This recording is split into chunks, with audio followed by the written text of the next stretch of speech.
Hey, this is George. Have you ever heard of Anchor.fm? It's the easiest way to make a podcast. Let me explain. Number one, it's free.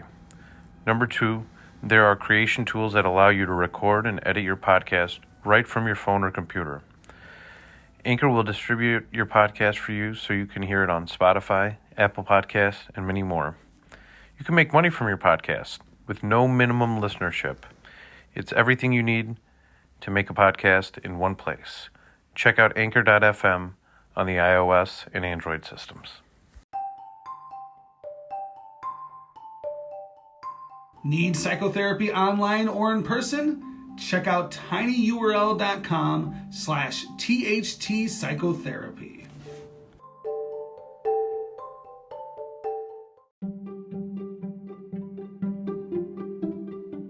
The George Brassey podcast is made possible with funding provided from Brassey Global Strategies, LLC, a leading political consulting, public policy, government affairs, and research firm.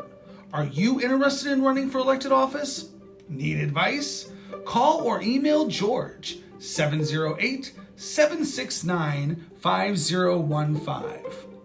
Brassey Global Strategies 1@gmail.com.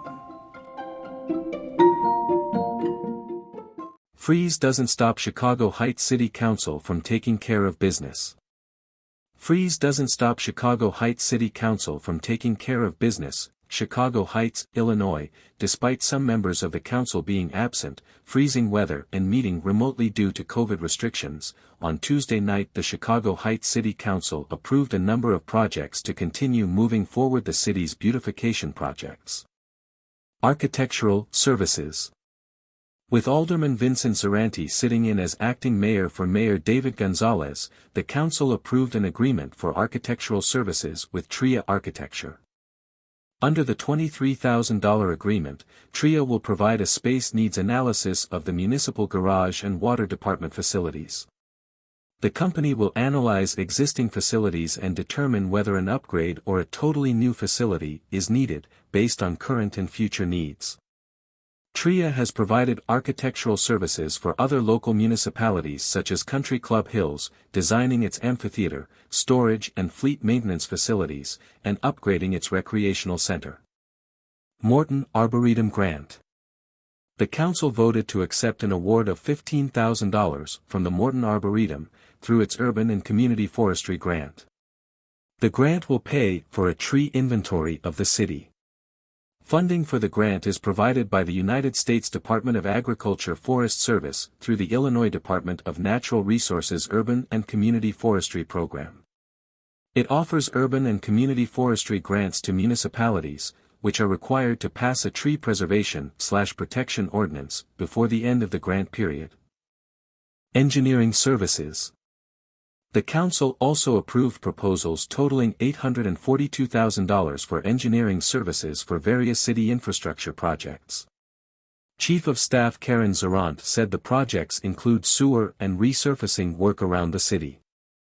The council approved an agreement with Grand Capital, North America, LLC, to induce the sale and development of the city-owned real estate at 560 and 570 West Lincoln Highway. Jack Hines, city economic development consultant, said the parcels are the sites of the former Lorenzetti's restaurant and car lot next to it. Grand Rapid Capital has done a number of developments in the city. In other business, Chief of Staff Karen Zarant gave the council an update on January's Illinois Department of Public Health vaccination clinic, hosted by the city. She said about 250 people registered online. The city plans to hold another vaccination clinic, in conjunction with IDPH, in February. Chicago Heights Fire Chief Jeffrey Springer announced the promotion of Captain Tony Mascalino to Assistant Fire Chief. The council approved a redevelopment agreement to induce the sale of the city-owned surplus real estate at 1902 Euclid Avenue, through the city's Abandoned Property Acquisition Program. And the city's city towing services agreement was renewed. Freeze doesn't stop Chicago Heights City Council from taking care of business.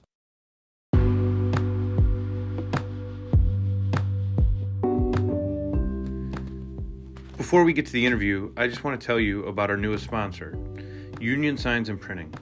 Union Signs and Printing is a union sign shop located near Chicago, Illinois, that specializes in the production of corrugated plastic lawn signs used in applications ranging from political and election usages to unions, schools, and businesses.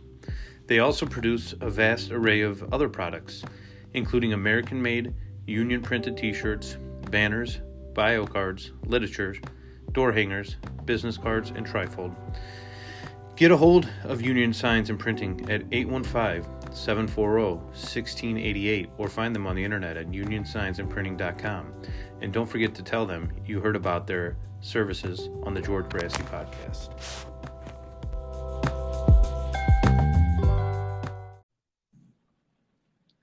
I'm so glad to welcome our next guest, Dr. Matthew Glowiak. Matthew holds a PhD and a master's degree from Walden University. Dr. Matthew, welcome to the podcast. Oh, George, well, thank you so much for having me. It's such a pleasure to be able to have the opportunity to speak with you on your podcast, especially considering all the common interests we have and trying to fulfill our mission of really just making this world a better place. And I thank you so much for everything you're doing, as well as having me here today. Yeah, definitely, Matt. It's a pleasure to have you. Tell us a little bit about your personal journey in becoming a therapist. What is the origins of your interest in mental health? Oh, goodness. So I can go many different directions with this one, but I guess I'll take this one for the purpose of this podcast. So it definitely wasn't anything that was linear. It was rather dynamic and came with a lot of twists and turns and everything. You know, as a young man, I was always somebody who was actively involved in school, many different organizations, was an individual who had friends of all types.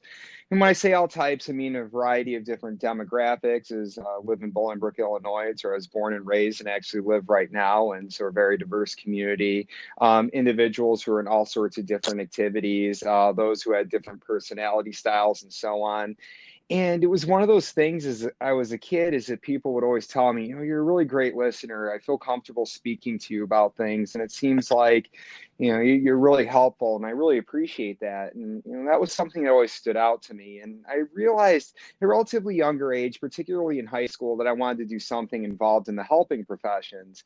So I ended up enrolling to the University of Illinois, Urbana-Champaign, go Illini, in pre-med and bioengineering. My original plan was to become a pediatrician, really wanted to be a doctor, specifically MD in this case, working with children. And I found out relatively early on in my experience at U of I that, you know, the pre-med piece wasn't necessarily going the best for me. I wasn't very great at chemistry. I will tell you that I completely bombed that course. Ended up losing myself a little bit. And, you know, as I was trying to discover what it was I was interested in, I was speaking to friends, and a lot of friends in psychology said, hey, you seem like you'd be a really great, you know, psychologist. Maybe you should check this out. And I still wasn't sure. And I spoke with a career academic counselor at the University of Illinois. And, you know, as we went through, he also was stating that it seems as though psychology, perhaps teaching, would be something that would be appropriate. But he encouraged me to take this educational psychology class that really helped you dig in deep to yourself. We wrote a lot of reflection papers, a lot of, you know, introspection assignments and that. And I'll never forget, we had to take the Minnesota Multiphasic Personality Inventory 2, better known as the MMPI 2, which is a comprehensive personality assessment. And upon completing this, it read back my personality better than I could have possibly done myself. Literally, the hairs on my arm stood on end. I literally got the chills. I read this report, and at the end it said, you would be best as a psychologist or a teacher. And from that point moving forward, I got it in my head that I wanted to be a psychologist and a teacher, and that's the way I proceeded. And, you know, the rest of the time I was at University of Illinois. Coursework went well in psychology. From there, I did start working in a logistics field because I had to pay the bills and my education and all that. But a couple years after graduation, I re-enrolled in graduate school, completed my master's degree in mental health counseling. At that point, started working in the field in a methadone clinic, primarily opioid use disorder individuals who were using heroin intravenously, while working on my PhD, putting together private practice with another partner, and just doing a bunch of other advocacy work in the field, working toward my CAADC. So very busy time, but it was definitely one of those things where once I found out what it was I wanted to do and I started to embark on this journey, just everything came together. And I feel so fortunate to feel as though I am truly living my life's calling right now, though I still have much more to learn and will continue doing that in stride. Dr. Matt, you mentioned that you had a private practice. Some of the listeners out there have their own private practice. Do you have any thoughts about the business end of things in the year 2021? I will say the business end of things can always be quite challenging. When it comes to certain aspects of this, it's definitely not something that you're taught while you're in a traditional master's program or even a doctoral program, if you will. I remember being a master's student and we had one book on private practice. It was called The Paper Practice. I think our instructor had us read 3 or 4 pages in it and we didn't look at it again. Clinically, a lot of the stuff that you need to know, you will know going into that, that's informed. But really, some of the specifics in terms of the insurance, like what can you bill, what can you not bill, in terms of the software that you use, the way you set up your website, the way that you advertise, the way you hire, and just the way that you structure your team.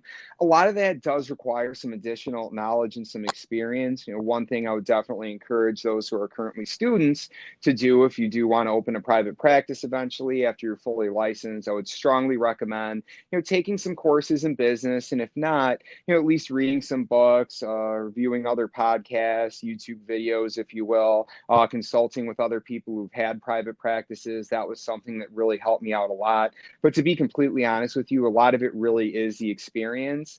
As counselors, I tell my students and my clients as well, being adaptable, flexible to change, being resilient is ever so important in life. And the same thing really does apply to having your own private practice. With that being said, when you do make a mistake, ensure that you learn from it, take corrective action, and move forward. Specific to 2021, we've seen a lot of different changes with the pandemic right now, having to switch over to telemental health counseling.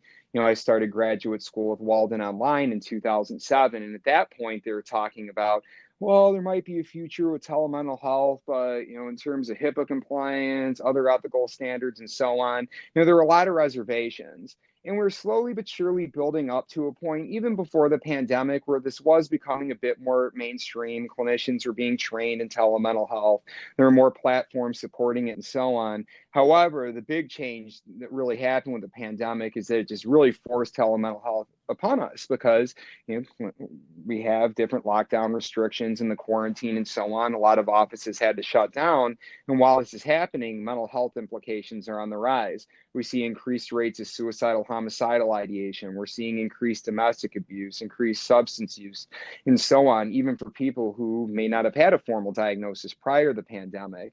So we've had a lot of adjustments here. And I think that this is a big learning point to all of us, that as these things do happen, we may not always be prepared, but it's important to react accordingly. And my thought from all the literature I'm reading and the trends I'm observing now is I would say telemental health is here to stay. So something that is worthwhile training on and adjusting your system accordingly. The idea that it would be able to be taken away at this point, to me, seems a bit unrealistic and a bit petty if that was to happen by the insurance companies. I feel like it's been something that's been really helpful in expanding access. You're not really limited just to the people who can come and see you at the office, which is a nice addition for the practice.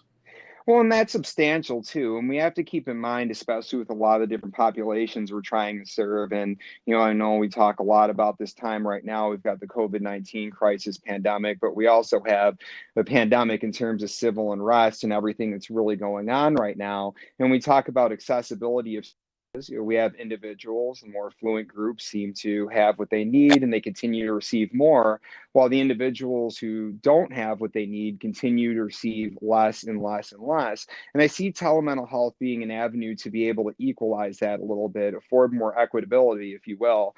Insofar as now individuals who may not have access to transportation are now able to see you, for regular sessions. There are many platforms in which services are actually cheaper than they are in the traditional type of counseling setting. We have individuals who may struggle with various types of mobile disabilities and so on, or whatever other type of disability, and they're not able to see you in the office without having somebody else present and so on. So it really does provide a lot more opportunities to individuals than we wouldn't have had before. And I mean, if you ask me honestly, okay, what's better, face-to-face or telemental health services? I'll always say that face-to-face is best. That way I can feel the energy in the room. I can see different nonverbal communications you're doing. I might not see on a computer screen. Usually we're waist up, but I can't see you tapping your feet or, jittering your hands, shaky hands, things like that, that would really help me out. But some services are better than no services. And to completely say that it's a black or white, all or nothing type of thing, I think is completely inappropriate.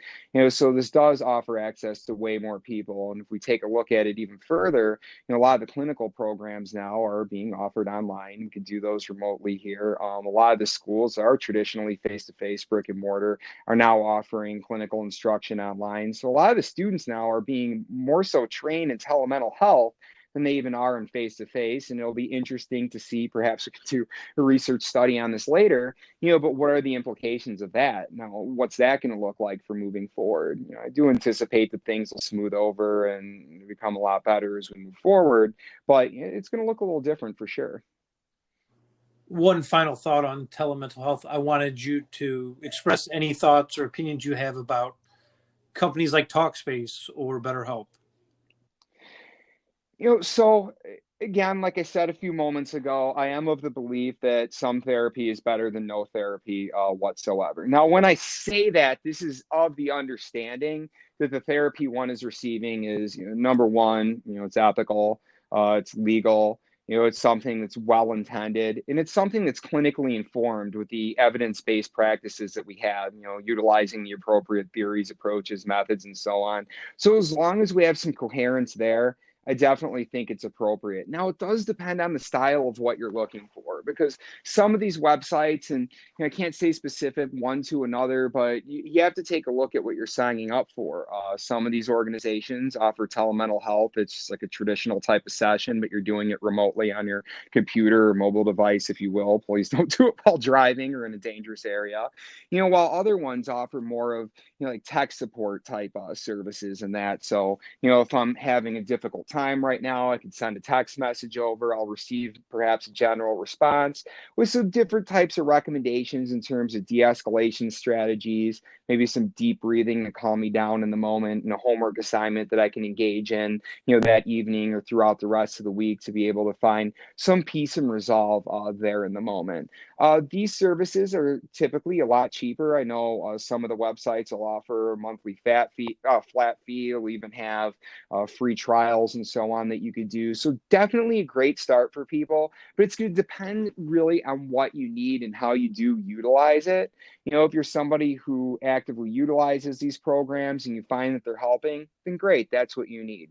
For some of the more invasive, severe, chronic types of mental health disorders, I do think that some additional layers are going to be necessary. And you also have to keep in mind with something like a Talkspace and so on, we're not receiving all the psychiatric services that might be necessary. Now, as a mental health counselor, I don't prescribe medications, nor do I go off the cuff to recommend them because I'm not a medical doctor. However, as we do see in practice, there are conditions that warrant this, and that's when we collaborate with the psychiatrist. So I do fear sometimes that type of stuff might be lost in translation. However, I do think that there's a lot of efficacy to these. I do recommend them to people who find that they work. I do find them to be affordable, and I think that they're helping a lot of people out there. But same thing too, you can go ahead and see some different free support groups offered online, through various organizations such as National Alliance on Mental Illness, Smart Recovery, AA, Alcoholics Anonymous, Narcotics Anonymous, and so on are offering different groups. And so the important thing to know for everybody is that the support is out there.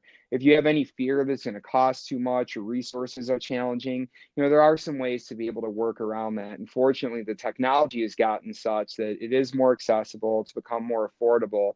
And there are different ways to be able to work through things. But again, there are still going to be situations where even that, having the bare essentials, is still challenging to certain clients and populations. And that's something that our field and society in general need to continue to work toward to make more equitable. Dr. Matt, you mentioned in addition to the coronavirus, we've also had quite a bit of civil unrest in the year of 2020 and definitely leading into 2021. As we record this, we've just got done with the riots at the Capitol were about 2 weeks ago, and we're about 48 hours until President Biden is inaugurated. What role does this whole year take on an individual's mental health? Takes a substantial toll on one's mental health. And all I even say is a clinical professional, professor, and so on, that it's taken a substantial toll on my well-being here as well, as I do have a lot of concern, and I'm quite disheartened by everything that has happened out here. And we do need to consider that across the board, different individuals have different sensitivities to things. We talk about, fancy term for your predisposition to stress, the stress diathesis model, which really depends upon multiple different types of things. One, what's your genetic predisposition? Two, how were you raised? Like, so as you were raised, what type of coping skills or lack thereof were you familiar with and add into your toolkit, so to speak? Have you started to engage in any unhealthy habits and so on, that type of stuff? And then we have to take a look at the environment here as well. So we have things that can directly impact us. So, maybe personally you've been impacted by an individual who's made a microaggression, or you felt oppressed in some type of specific way. But we can also be impacted indirectly as well, which we refer to as vicarious trauma. So vicarious trauma might be for many of us who were watching, like I was, everything that happened in the Capitol building that day and feeling upset by it. I did not personally know anybody in the building at that time. I was not personally there, but it impacted me on a level in which I felt very sad for our society and very scared. And I know a lot of people are experiencing that type of thing. And that's something important that we really do need to consider here. When we have events like this that happen, it spreads a lot of fear. And when people are fearful, they become anxious, they begin acting out, they become more withdrawn, they start to doubt themselves, they start to doubt what's out there. And it can be quite confusing what we've had out in society, especially when we talk about the dual pandemics. 1 week we're saying one thing about COVID-19, appropriate protocol, and then the next week we're saying something else. The vaccinations, we're all excited that there would be a smooth system of rolling them out for everybody to be vaccinated. Now we're seeing there's some problems, and we're also seeing a mutated virus, which is a common occurrence for all viruses. So we have a lot of challenges going on, and the information, when it's confusing like it is, and I know some of this is honest mistakes, we learn things as we learn them, but there's also been some misrepresentation of information, which is very problematic.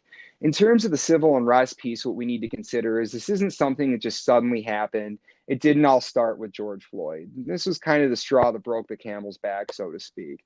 What we need to understand is, as a society, since the very beginning of American history, and the rest of world society as well, there's a lot of evidence going into this, really built upon a type of system where we have different socioeconomic statuses. We have those considered the elite, and then it trickles down from there. So we have our individuals who have everything, and then we have the individuals who unfortunately do not. And what's hard to see, I think, for a lot of individuals, especially as I'm watching what's going on TV and so on, is that it's very easy to get lost in your own everyday world. And I thought it was put so well recently by another professional who's explaining, especially from the dominant category. It's like, I know a lot of individuals, myself being white, in speaking in conversation, whether it's in class, professionally, personally, and so on, just how did all this stuff come out of nowhere? And one of the things that's really important to realize, especially as a white individual or somebody from a dominant demographic, is that when you're not the one who's facing the oppression, you have the luxury of not having to really deal with it. For many white folks, and even myself included, as I was raised, if you asked me to define my culture, it's, oh, I'm a white American. I really didn't think about it any further. And I didn't see the things that were happening. And some of it has to do with my community being diverse, and there wasn't much racial tension I saw as a child, but being able to turn the blinders onto it because it's not personally impacting you. And I think that's why it's come across as a very large surprise to people. But these are things that have been problematic, for a very long time. And you can even draw the line back to what I was saying about telemental health services and making it more equitable. As we see for individuals from oppressed populations, it's been an uphill battle from the beginning. You're born in poverty and you're having to struggle to get by. You're worried about paying the bills, worried about having heat, having food on the table. Then you're having to worry about going to school and not being attacked by gang members, in order to not be attacked by them.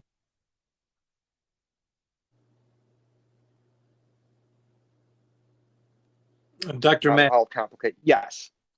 you had dropped off for a second. You were talking about people joining gangs in high school. Correct. So, outside looking in, when you're an individual who doesn't live this type of life or live in this type of environment, you take a look at gang activity and say, well, any child that did this is morally deficit. What's wrong with the parent? But that couldn't be further from the truth, because we have to keep in mind when people are in these types of situations of oppression, it's literally a survival type of mode. How do I get by on the daily basis? It's either join the gang or be attacked or killed by the gang. And so it's not so simple of, joining it because you're morally deficit, but doing it as a means of survival. And we also have to take a look at the factor of learned helplessness. When you grow up in an environment where things aren't equitable and you're at a school that has materials that are dated back 5-10 years that other schools aren't using, the computers aren't working, you're not going on field trips, and none of the students are receiving scholarships to go to school and they're dropping out, well, that's your new expectation. Well, no matter how hard I try in this environment, I'm going to fail anyway. My peers have failed. My instructors are telling me I'll fail. My parents struggled, and society's telling me I'm going to fail. So why do I even try? And then the cycle continues and continues and continues and continues. And while we do see many very successful people from different minority populations, we could talk about Oprah Winfrey's, Barack Obama's, Kamala Harris, if you will, those are the exceptions. What we do see is that more often than not across the board, these individuals are continually struggling to be able to have their voice heard. They're underrepresented. And during this time in a quarantine lockdown with COVID-19, when tensions are high, people aren't getting out, and then we have continued police brutality where it's just being displayed on TV and it seems like nothing is being done about it, it's a time to act. And that's why events like George Floyd, Breonna Taylor, and so on, we can go on, are ever so relevant. The time is now to act on this. And if we don't, I do fear that things will get worse. But it is important that, we come to some common understanding of what's going on. And I think that's the big question here, is how do we get to a point where everybody's voice can feel heard and we do feel equity throughout? That's the $1 million question, the $1 trillion one, if you will. Dr. Matt, tell the audience a little bit about your TV show. A little bit about my TV show. So currently I have a TV show in Bolingbrook, Illinois. It's on Bolingbrook Community Television. The name of it is Mental Health Matters with Dr. Matt. A lot similar to what we're doing here on this podcast, George. I oftentimes have a guest come on the show and we talk about different topics in mental health. So it's not like your Dr. Phil where folks come on, I'm doing a clinical session right then and there. What it is just looking for different tips, different problems that we have right now. We recently had an episode on Black Lives Matter, what the movement means and why it's important, how you can get involved. We talked about caring for a loved one with mental illness during COVID-19, being in strict quarantine. How do you maintain your cool and balance while helping another? Who talk about substance use, domestic violence. We've done different fitness and wellness tips, job stress, and so on. So just different relevant topics. And I always encourage people who are interested to reach on out if you want to be a guest on the show, have any questions, you have any new topics you would like.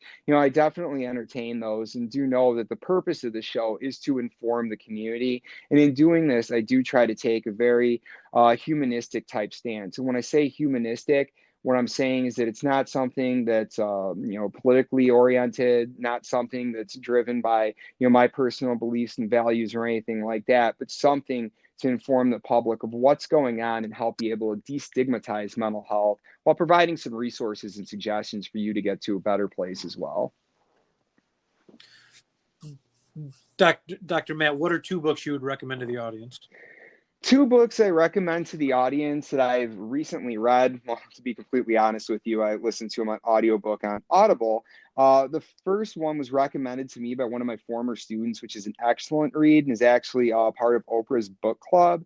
It's Cased, The Origins of Our Discontent, and that's by Isabel Wilkerson. And that one discusses the history of classism, how we've really segregated different classes of individuals based on affluency and lack thereof, and really what led up to what we're seeing today with systemic institutionalized racism. And another one that I think is really useful, that actually helped me a lot, even as someone who speaks on the topics, teaches diversity courses, and so on, is White Fragility: Why It's So Hard for White People to Talk About Racism by Robin DiAngelo. What I love about this book is that it's very tactful. However, it is very raw. It's no holds barred. And it will have different things that really resonate with you. And even being an individual who believes that he's made great strides in terms of his personal introspection and understanding of others, there were certain things where, I learned a lot about myself. And the important thing to remember here when it comes to racism is that racism itself isn't necessarily something that has to be ill will or poorly intended. It can be something that stems from ignorance, your lack of awareness, something that has to do with like generational language, things like that you use. However, the important thing is to be aware of it, and with that awareness, to do something with it and try to, better understand other people around you. That piece can go very far. And I think those two books really shed some light on very difficult topics. Again, they're tough reads, but I think they're very worthwhile and something that can really help serve as a transformative experience in your life. Dr. Matt, where can the people find you on the internet? Find me on the internet. You can do a simple Google search. You can type me in, Dr. Matt Glowiak. Dr. Glowiak, Matthew is my formal name. But my little comprehensive website where you can find my most recently published articles, as well as most of the episodes of my show, which were linked into YouTube, is available at www.mentalhealthmattersshow.com. So www.mentalhealthmattersshow.com. And I also have a Facebook page and other social media linked to that as well. Dr. Matt Glowiak, thanks for coming on the podcast. Absolutely. And thank you so much for your time. I appreciate it greatly. Have a good one. You Bye. too.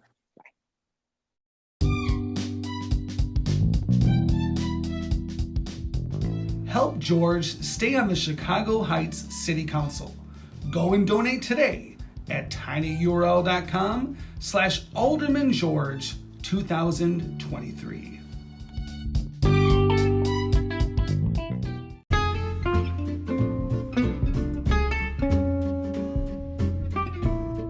Need more George? Like his pages on Facebook. Friends of George Brassey PAC, Fifth Ward Business Alliance, Chicago Heights Bicycle and Pedestrian Resource Center, and the George Brassey Podcast.